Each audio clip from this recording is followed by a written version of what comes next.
My talk is about turning blind eye to Rails development. By this, what I mean is, everybody knows Rails and everybody enjoys Rails, Ruby and all. But there are a couple of questions. First, are we really ignoring while developing web applications that there are people who are not like you, like me, who use computers, websites a bit differently, not like you do, right? You look at the screens, we don't. So how about the second part is how about really turning blind and listening to what's going on a website, on a web page. Alright? So this is what my talk is going to be about, where I'm going to talk about web content accessibility guidelines, quite a lengthy name, I'll get into it later. Accessible to rich internet applications, again a lengthy name, we'll talk about it. And how we can all bring this into Rails and make Rails web development really usable by all. So before we dive into the talk, I would just like to tell about how we are going to go about it. First, I'll just introduce whom I represent. Secondly, a bit about assistive technologies, web content accessibility guidelines, accessible rich internet applications, and our MOUs. Who are we? We are TechVision, a software firm, a software division of Nivant Andhra Gupta Vikasalaya. It's an organization that works for blind, for their education after school in Maharashtra, the state of Maharashtra in India. We started the software division out here since last 3 years, but what do we how did we get the real inspiration of starting TechVision? When we were learning computers, learning programming, we dreamed of getting into programming jobs and all, but it was quite a task because when we went for an interview, it was okay, fine, you can do this, fine, but see, there are some CSR activities that might come up with some placements and we will get back. And that was not quite a happy scene, but we dreamt of our own firm where we don't have to really get anyone again come across such interviews. So fine, the one who denied me were unlucky employees. Fine. So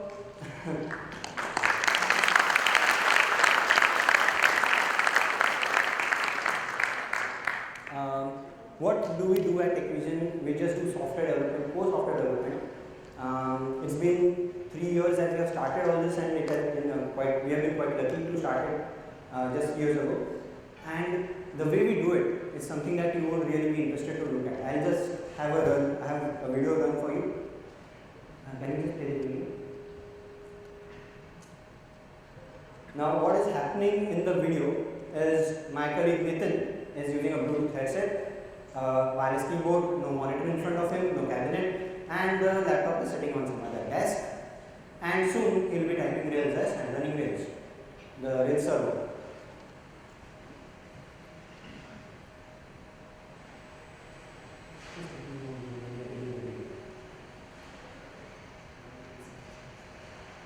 So there you go, the Rails console.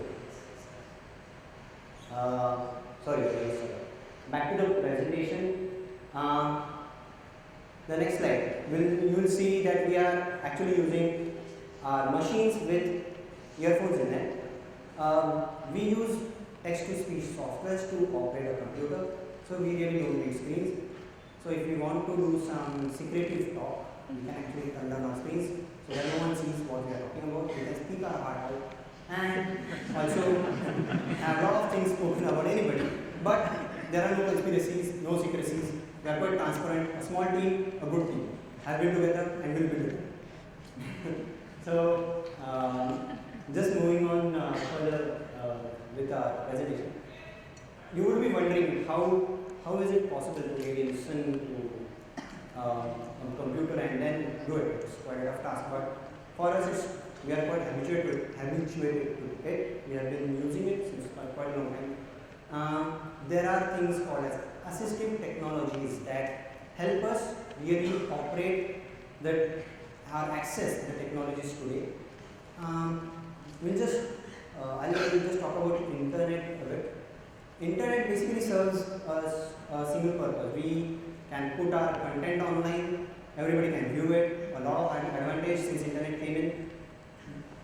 Then lot many businessmen wanted to cash into it, they wanted to showcase online, they wanted the e-commerce online, they wanted the products online. But in the end, they ignored us. They ignored not only us, they ignored you. You people were driving and you had to pick up phone calls. You could be dying in the next instance. So, what do we really use to get out of this? To really get into alternative ways of accessing web? The assistive technologies that I am talking about are screen readers, magnifiers, braille displays. Screen readers are text-to-speech softwares that actually speak out information from the screen. They continuously provide audio output. We have to just type in the keyboard commands. For example, if I have to go to file menu, I can just do Alt F, etc., etc., etc. There are many examples of screen readers. For desktop, we have JAWS for Windows, NVDA, it's an open source software, non-visual desktop access. Then we have VoiceOver on Mac machines. Then we have Orca that comes with Linux. For on phones, we have VoiceOver on iPhone, iPad, again. Android has come up with TalkBack service. Symbian phones which are not in the market anymore, getting out of the market, have got Talks and Mobile Speak, which is a sad story. I used to be using a Symbian phone. But there are a lot of alternatives, as I said. So even for low vision users who don't really need a talking software, they can use magnification software, magnify text on screen, look up close, and then come to know what's going on. Then there are braille displays for people who are comfortable with using braille. What is a braille display? It's actually replacement for monitor. It is a rubber screen with a lot of hammers behind it. So each time there is some text that goes into the braille display, the hammers come up to represent the braille output for that text. So that is how it keeps on refreshing the letters on the screen, and you can just feel with your hand. So a lot of assistive technologies are now being used, and they have evolved to quite a lot of extent, and they enable a person with special abilities to access the web. But this is one of the things that you should know. Because there are a few things that we will be noting down today, not many, just 4 to 5. But still there were problems. The technologies weren't really satisfying the entire purpose of using web as people use it otherwise, because web developers do not have any sort of idea of such people being the end users. So W3C, World Wide Web Consortium, came up with Web Content Accessibility Guidelines, the big name, the name big. There are a lot of guidelines under 4 simple categories: perceivable, operable, understandable, and robust. I am not going to get into the depth of all this because it's a lot of theory. It will take hours and it will get boring. So I'll just go ahead and demonstrate what is implementing WCAG.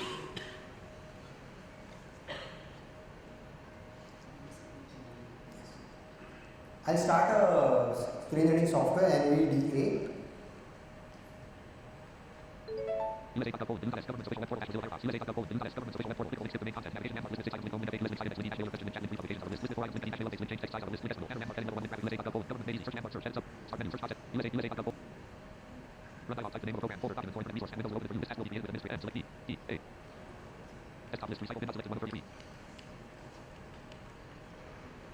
Is a computer audio on mute?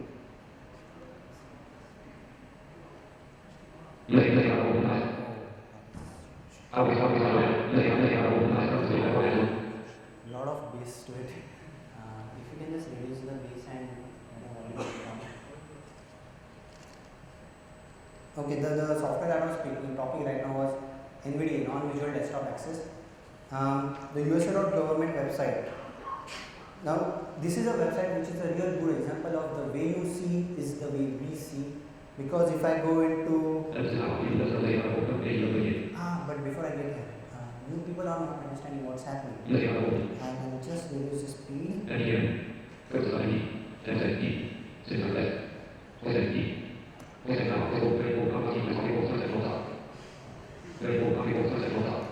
Rate, I reduce it down to 20%. 60, 50, 40, 20. Suits.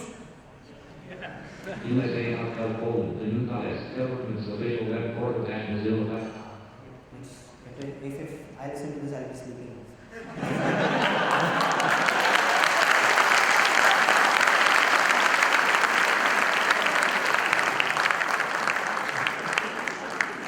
So, what do I mean?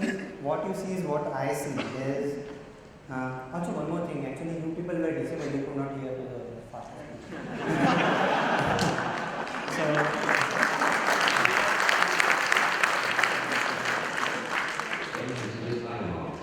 USA Hotel Poland, roommate, mix radio button check off plus A, landmarks radio button check off plus E, preview, search 306 level 0.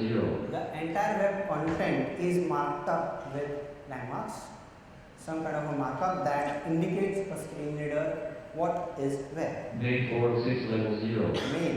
Search 306 left panel 206 levels, navigation 1 with panel 206 level 0. If I go to banner landmark, USA Hotel Poland, government page, traffic link heading level 1. USA.gov: government made easy graphic. Graphic indicates that entire thing is an image. I am reading an image because the web content accessibility guidelines state that images should have alternate text that express the meaning of that image. The example of having accessibility on a website. This I suppose would give you a bit of idea of what implementing web content accessibility guidelines is all about. It's basically making a web content really make assistive technologies understand the way you people do. And I'm talking about web content only. I'm not yet into the dynamic web content. Fine. I'll just go on to another example. GitHub, link notifications, set as autocomplete, list of providers, link explore. GitHub is a very nice application, a good version control repository. Very disappointing though, because we face hell lot of issues while using GitHub. Because first when we went through the bootcamp, tried to create a repository, we tried to locate elements list as per the documentation where filter preview type bold next ready preview list where the create repository link or button is, and did not find it. Someone told me it's after my username. S68678 And this is what I get after my username. Just about. So, not a good example of content accessibility guidelines, and it's very disappointing as I said. So, to just confirm, I'll press enter and we'll really get to the create repository. I will list with 4 items link, create a new repository business link, link over. That proves, yeah. Our link slideshow dash left bracket turning blind eye rails development dot EDTS slide exit EDA. So, just that small demo I think would have now got you interested. What does web content accessibility guidelines talk about? They talk about having text alternatives for non-text content like audio, video, images. Then also about having accessible forms, the forms that generate error messages which are not part of the text field or anything of that sort. Then about having tables which are accessible and a lot of things. And I am not going to get into all these details because it is again going to be a later session. So we'll just move on, and we'll have a point to note now. That is, you people now know that assistive technology is used for accessing the web by specially able users, and now web content accessibility guidelines are in place by W3C. Another thing to note here is these guidelines have been adopted by quite a few nations, USA itself, as laws. So public sector companies or the companies that are really serving people the web, they must abide by it. So someday or the other we are going to get about work. So web content accessibility guidelines are there in place. They are not for specially able users, they are for developers. And you people really, if you really take care of implementing this, it will ensure that the website or web page or web application is accessible to all. Moving on further, we have accessible rich internet applications. Rich internet applications everyone has heard of. Yes? Yes. Okay. Good responses coming in. So, rich internet applications make an attempt to really give the same end user experience as a desktop application. For example, they have tabs, they have grids, they have lot of things which are not basic HTML by any means. Yes, HTML5 has got that markup, but that is actually an evolution of all this. So, you have a menu that you can see, but do we really experience it the way you see it? There is some technicality behind this. I am going to just try and explain you that. You need to understand how a screen reader works. A screen reader actually takes in a keystroke, it interprets that keystroke, and then decides how it will read the web content. Okay, I will just demo again the Google Docs website.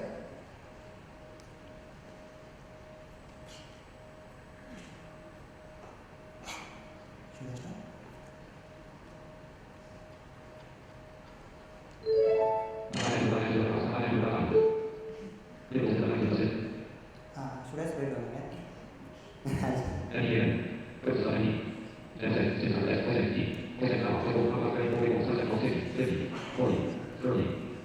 Restart the program. Microsoft Office voice and iPad raise. Numbers voice settings. Slideshow dash slide 26 left parity. Microsoft Office iPad dash Google dash Mozilla Lightbox. iPad. NVDA menu. iPad dash Google iPad dash Google dash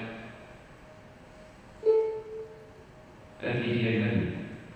This bit is good for you? Yeah? Okay, I will now please pay attention to the top left area of that web page. It is reading Link plus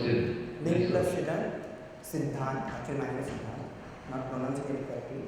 Link search. I will list left items, link search. Link search. Link images. Link images. Link search, link plus Link Siddhant. Okay. We'll get back to the slide and I'll just demonstrate. I will wait slideshow dash left bracket turning my guide. Slideshow dash slide 27 left parent and right parent. Microsoft PowerPoint dash left bracket turning my guide Rails development of PDDF. PowerPoint slideshow dash left the record show. The record show. XMPDA Microsoft on Azure Microsoft Good.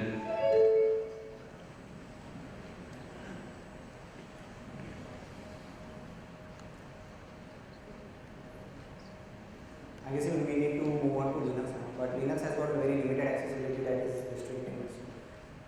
Windows always has this issue.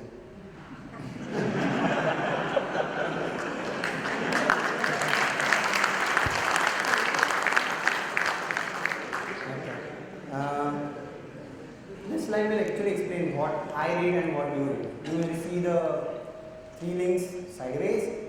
What I get from the screen reader is plain text right underneath each other. So this is the way we read the content. What happens is I am pressing the down arrow key, I am reading link plus Siddhant. Down arrow key, link search. Down arrow key, link images. The down arrow key is not taking my focus somewhere down. It is actually reading this text that is next to each other, right? Your experience is different, my experience is different. Okay. Now what happens in the case of rich internet applications? In the next slide, we would be having a flow diagram. I'll be explaining this flow diagram for my friends from Precision as well. There is a box that has got HTML markup with ARIA that gets an arrow pointing to the browser with JavaScript, which has got an arrow going to the operating system's accessibility API, which has another arrow going to the screen reader, and then there is a keyboard that actually gives a command to screen reader, which is again passed to the browser. just wanted to make it vocal because they would also be in sync. What is going on out here is we must understand the operating system's accessibility API is the one that tells screen reader that what control you are on. For example, if I am on a menu bar, I am not talking about plain desktop application right now. If I am on a menu bar, it will say it's a menu bar. If I am on a toolbar, it will say it's a toolbar. If I am on a button, it's a button. If I am on a tree view, it's a tree view. If I am in a spreadsheet grid, it will tell whatever the UI control is there. That is what actually indicates the UI information to the screen reader. What does ARIA do? ARIA markup or the HTML markup with accessible rich internet applications implemented will convey this information that I am not a div anymore, I am a grid. And because I am a grid, please tell this to the operating system. Browser tells it to the operating system accessibility API, which again tells this to the screen reader, which is when screen reader says, I'll stop behaving the way I used to, let the JavaScript take the control. And that is when the end user experience starts matching. I am going to browse the grid on Google Drive.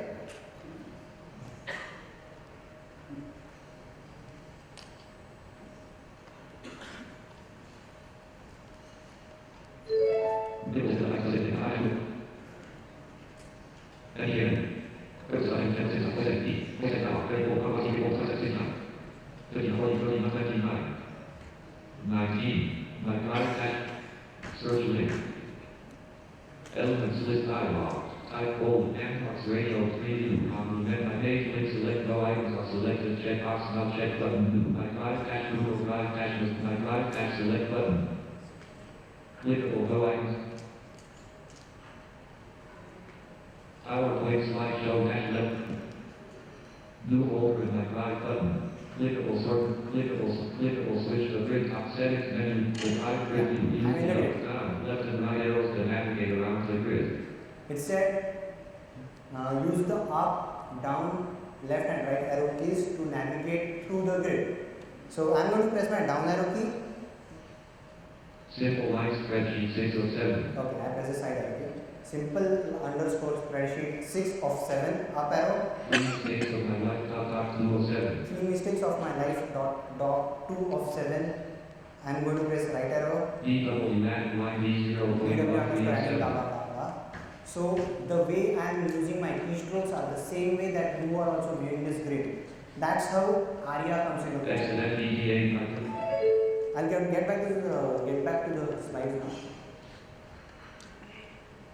now. Now this is where actually the in between layer actually comes out, and I get the grid the way you get it, and I can use it the way you use it. This is where accessible rich internet applications starts playing a very big role, and I think even this has been now translated into HTML5. I haven't explored HTML5, but we having menu tags and just had a look at it. So I think it's somewhere very much closely related to ARIA. How to really get this into Rails? We are actually working on a project right now, which is in Rails, and in that we have implemented such similar functionalities of a grid. So it's about just placing some attributes, not a big effort. So we have a view YAML file in which we have just placed role equal to grid and some labeled by and described by. The cell is described and labeled by some text and things like that. So it's not that big a task, frankly. If you people are now thinking that GitHub.com is not caring about accessibility, why should I? So Google is. So if you want to get bigger than GitHub,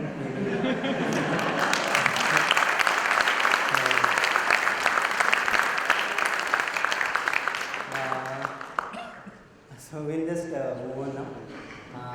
It's about So we have already now noted that assistive technology is being used, web content accessibility guidelines for web documents only, and accessible internet applications, those guidelines for the dynamic UI presenting the applications. So now that you know about the accessibility that I have spoken about, I would suggest that you should give a thought to what can you do and why should you do it. and what can you really, whether you can really implement it in your own projects. Because we have already taken up a lot of initiatives in getting this going. We have faced a lot of issues. So, as I said, TechVision is right now a software division of an NGO. Their education has been the core activity since more than 15 years. And we have been together just because the work has kept us together. We love the work we do. Education being the core activity, we felt that we should also impart that. I think I have this on the slide. What have we done? We have actually made this presentation very much visual for you. So, moving on further. So, yeah, imparting computer education was something that was very much required, and that is where we started the Insight Academy, which is a small unit where we teach computers to blind. We teach them the user interface, where they can feel the user interface on embossed papers. And this is something to note, that Blind is really making an effort to understand UI, what user interface is. He's caring about things that are not his domain. He's caring about UI. So this is something that we are really making it sure that he should care about UI. UI is not something that he can completely ignore. So our teaching starts with basic keyboard teaching, because people don't even know what a keyboard is, and then listening to such software, trying to understand the accent coming up from vernacular becomes a big task. But there are still a lot of students that we have, and that is why we initiated BRACE, the Blind for Rails, so that they can finally learn computers and maybe even come into the Rails community. In this project, we thought that if kids who be Rails Bridge, Rails girls can do it for their own community, why can't we do it? And we can actually provide the same set of education to even people who are maybe sitting abroad, maybe facing the same issues, maybe from some other place altogether, but facing all the same issues. So this would help them. We tried to learn Ruby. We tried to use RubyMonk.com. It was quite a task. It was quite difficult task, because RubyMonk.com has got those editors where you can execute code. We actually cannot use those editors at all. Same way there is CompileOnline.com, which has got a lot of languages for which you can get the code compiled. Same issue. So we have been facing a lot of difficulties. They haven't been just technical. They have been a lot have been related to accessibility issues that we face. And as I mentioned, I would really like to have this grow more so that it serves a better, larger crowd in the community. And ultimately, open source targets to contribute, right? Moving on further, I think our slide is about the demo, right? Yeah, so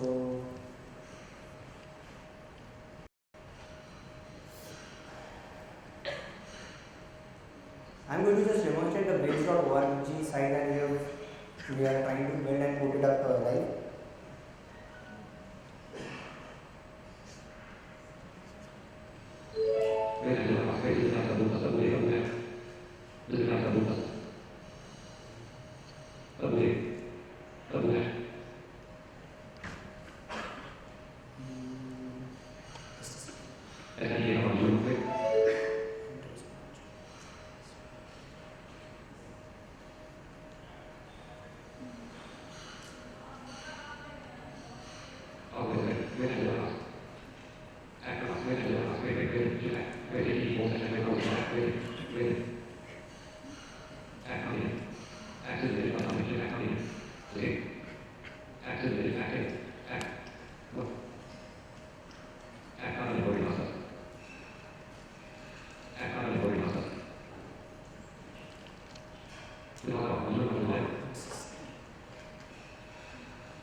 So this is a grid that is somewhat similar to the Google Drive grid that we saw a while ago.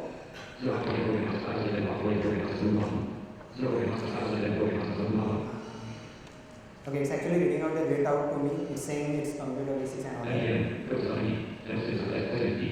Voice available, unavailable, voice control stop.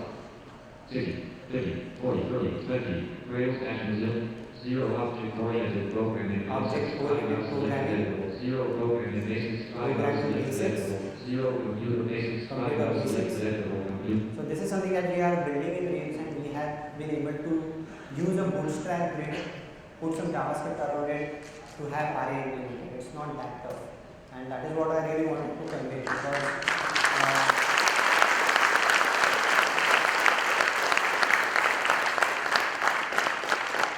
because we can actually then really start thinking about how we can build frameworks just having custom JavaScript. We can actually translate it into being a framework, being contributed back into the gems like Bootstrap. So PowerPoints like XML. That is how actually another thing that I forgot to do. Could you just switch this? On the Braille side, if you could see, there are also some buttons on the side where you can actually set the color contrast. This is for low vision users. If you could just switch it to the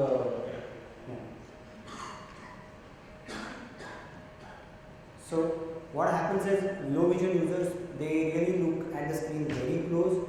It kind of becomes a lot of strenuous to their eyes to look at the screen for that long. So what they can do is they can have themes in place. They can have the font size increased, and these things really work in their favor. They feel very comfortable using a website.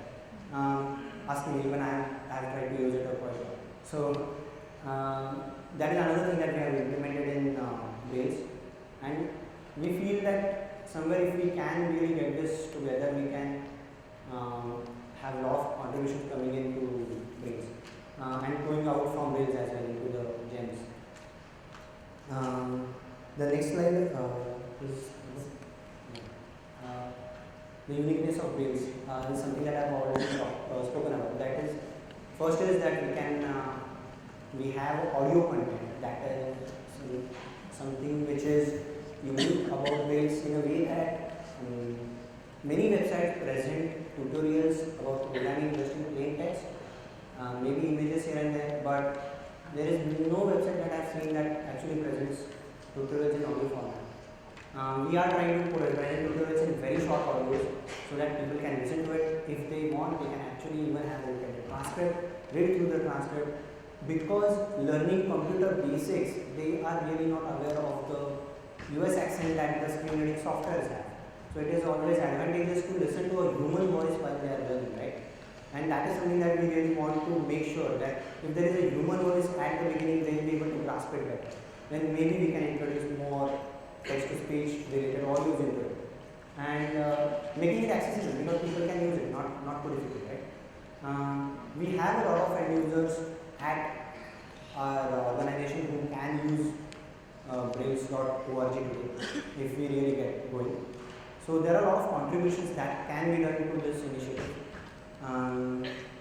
Some of those contributions being, firstly, anyone who feels interested today can visit our organization and really check out what is going on. So because seeing is always believing, you must see what is going on, unless and until you see it, you won't believe what I am talking about. So first come there, see what's going on. Then maybe we can have something going on in Rails. For example, building content, audio content, putting it out there. For example, having some code contributions to make that application have maybe language integration, maybe more customization so that it becomes more exciting. And finally, somewhere we should fall short of money as well.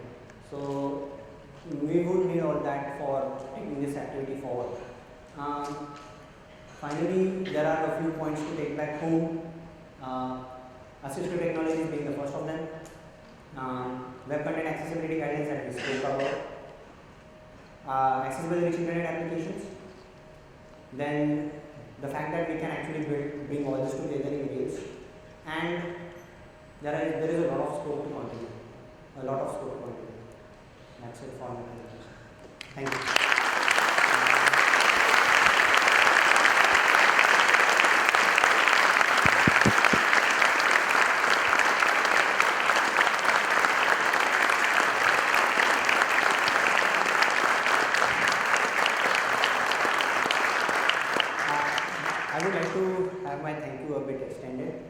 thanks to all of you for listening to me, for staying awake during the presentation.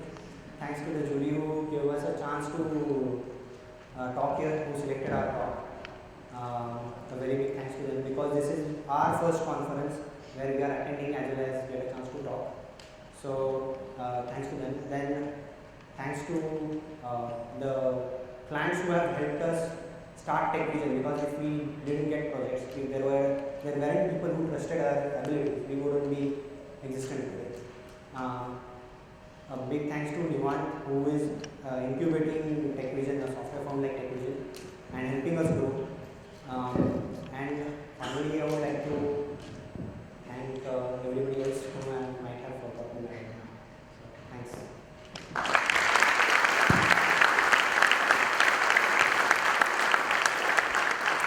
The floor is open for questions. Do not raise your hand. Oh, sorry, I can see. Raise your hand. All right, Nick.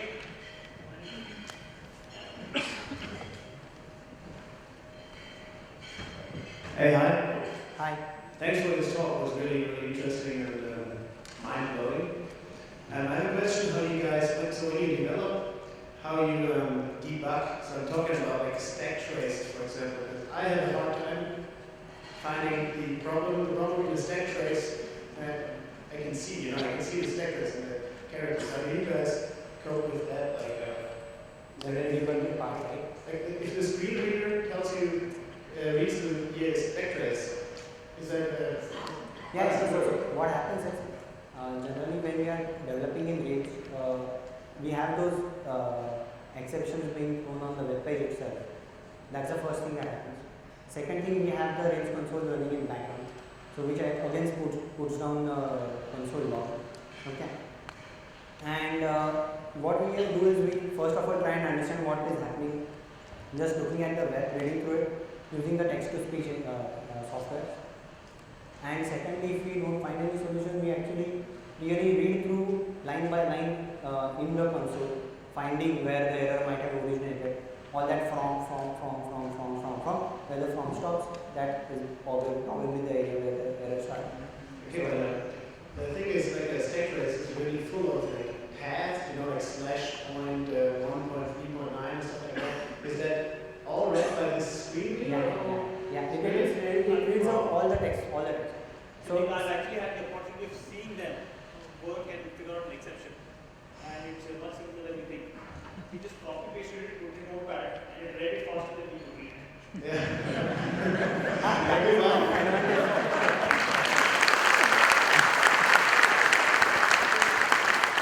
Thank you. Questions, please.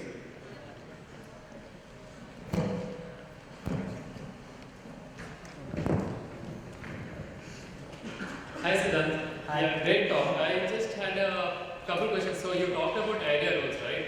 So in addition to that, like you have style sheets which have oral style sheets. Do they work? Like do any of the screen readers support them? Sorry, which style? You have like when you're adding a style sheet, you can have media screen. So you also have media oral. Do you use that? Does that work? Not quite aware actually. If I'm not getting the question wrong, it's about whether implementing CSS affects the text to speech. No, you have style sheets that can be specifically targeted for screen readers, which are called oral style sheets. Media oral. Do any of the screen readers support? Because I don't know whether they are really needed. Something that I'm hearing from you for the first time. Probably going to be your first. Sorry? Sure, I'll do okay then. I'll do a little research and get back to you on that. Yeah, sure. Regarding that, you were in the Google Drive, you were going through the different files over there. So you talked about both having the grid and then the keyboard navigation. So just the area roles, will that work, or do you also have to have a JavaScript on top of that to work with the Yeah, you do need to have some. No, that is actually dependent on the situation. Okay. Because in grid, what happens is JavaScript has to switch the focus, right? Yes. And then if we just paste the web content in there and we just switch the focus on key presses, it is not a bad thing that we are doing. But what happens, as I said, if the ARIA role is not conveyed, then the screen reader would continue to behave in the document mode, right? Yeah. it will trap the arrow key that is coming in or whatever the keys that are coming in. Correct. Then that key press, which is happening, is not invoking the JavaScript behind it. Yeah. Now the job of ARIA rule is to make sure that the key press goes there and also to make sure that it gives out enough information about the control to the screen reader so that it can talk. So on your side, you have additional information about how we can integrate ARIA rows and JavaScript and all of this. Or any resources that we could read up on to integrate the ARIA rows and the JavaScript. If you just Google out for WAI-ARIA, okay. You will find the entire states and properties on all those documentation right up there put up by W3C. If you search for WCAG 2.0, those are all the guidelines for web content accessibility. So with both those in place, I think most of the issues are there. Okay. So one last question. So about you mentioned simple form in your talk. So is that is it accessible or is there something that needs to be done to make them more accessible? About simple forms, what we have experienced is if we try and produce text elements for the input or rather the attributes of a model, then it will have a label that generates. Yes. Okay. Then it will have a text box. Okay. Text box. If you view in the source code, you will find that the text box input element has got an attribute called ARIA required. Okay. ARIA required actually does not necessarily say it is not that you should always have that asterisk symbol in the label. Correct. Even if you do away with the asterisk, the star sign, it will announce that it's required because that is because of ARIA attribute. Okay. So there are small things in place, but they can be improved. For example, I could have something like this is just out of pure imagination. I haven't R&D doing this, but something which says get me a grid with accessibility colon equal to the arrow thing true. If I just say accessibility true, it could have something. And if I say accessibility help true, it could have some help text put across as well to guide end user about accessibility. So something that just a wild thought. We can actually walk towards it. Thanks. Thank you. Any other questions? Technical, non-technical. Okay, so we have questions. Hello. Awesome talk. Thank you so much for this. I had 2 questions, and you can choose to answer both or one. So first question was, what are the usual development tools that you use so that you sort of get an idea of which ones you feel are more accessible? Like you mentioned, you pasted the stuff on Notepad, so I'm guessing you write Notepad and maybe it's accessible. What are some of the other tools that you use? Edit Plus Eclipse is quite nice, but for Ruby we don't use it. But Edit Plus is the editor that we are using extensively for Ruby and Rails development. But working on editors like Vim or terminal-based editors, it's just not as easy because even if that is text-based, what happens is it's more of understanding a grid of characters. Error at line 0 character this much. So it's almost like imagining entire 80 by 24 grid, which is beyond imagination. So generally, text editors which you can browse through easily, which we can read word by word, line by line. So it seems that you're basically working for us with more challenged editors for us, right? Like we usually switch over to IDEs and do more powerful tools. Yeah, it becomes a challenge. That is what I said. We just don't face technical issues, but another layer. In the presentation today, someone was talking about a couple of walls being broken down. We have a couple of walls being built. And second question was, as TechVision as a company, what are the kind of projects or work that you're doing besides the stuff you talked about, or what is it, the kind of work that you would like to get from other customers? We are right now just into servicing where we are trying to fill our bellies, but what we really dream of is getting into an area where we can start building such products so that we can serve community better. If that happens, it would be a real dream come true. So ultimately dreaming for that, first earn a lot and have such projects funded.